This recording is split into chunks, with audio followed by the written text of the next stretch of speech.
এটা শুনে ইমরান খান ক্ষুব্ধ হয়ে বলেছিলেন, আমি দেশকে ঠিকঠাক চালিয়ে যাচ্ছি এবং সাধারণত কিভাবে দেশ পরিচালিত হয়।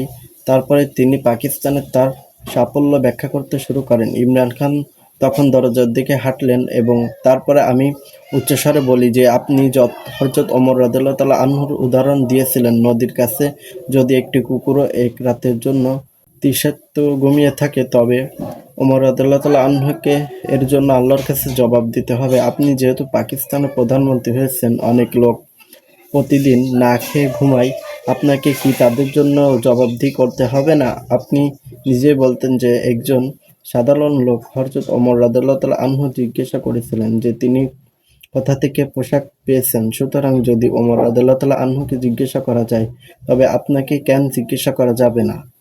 এই কথা শুনে ইমরান খান থামলেন, যেন হঠাৎ করে উপলব্ধি এসে গেছে। আমি বলি যে আপনি পাকিস্তানকে ব্যর্থ করেছেন, কিন্তু আপনি এটি মানতে রাজি নন এবং আপনি এটিও জানেন যে আমি আপনার সম্পর্কে যে স্বপ্নগুলো দেখেছি সেগুলি সত্য।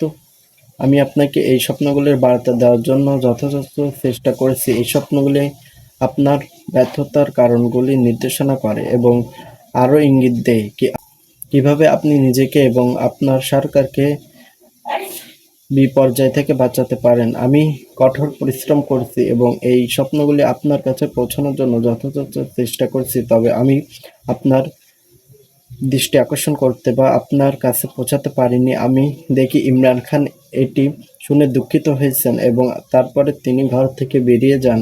যখন তিনি বাইরে পৌঁছান, আমি পৌঁছে গিয়ে তাকে ধরে রাখার চেষ্টা করি এবং যখন আমি এটি করি আমি বলি, আপনার সম্পর্কে আমার স্বপ্নগুলি যদি সত্যি হয়ে যায় তবে পাকিস্তানের উন্নয়নের বিষয় আমার স্বপ্ন এবং পাকিস্তান মানুষের সুখ আসার সত্য স্বপ্ন হবে। ইমরান খান আমার দিকে তাকিয়ে থেমে গেলেন। আমি তার চোখে আশা দেখছি এবং আমি তাকে বলতে শুনছি, যদি আমার সম্পর্কে তার স্বপ্ন সত্য হয় তবে পাকিস্তান অবশ্যই তার স্বপ্ন অনুযায়ী বিকাশ ও সমৃদ্ধি হবে এবং তাতে কি যদি আমি ব্যর্থ হই তবে কমপক্ষে পাকিস্তানে সুখ থাকবে। স্বপ্ন এখানে শেষ হয়। জাযাকাল্লাহু খাইরান। اللهم صل على محمد وآل محمد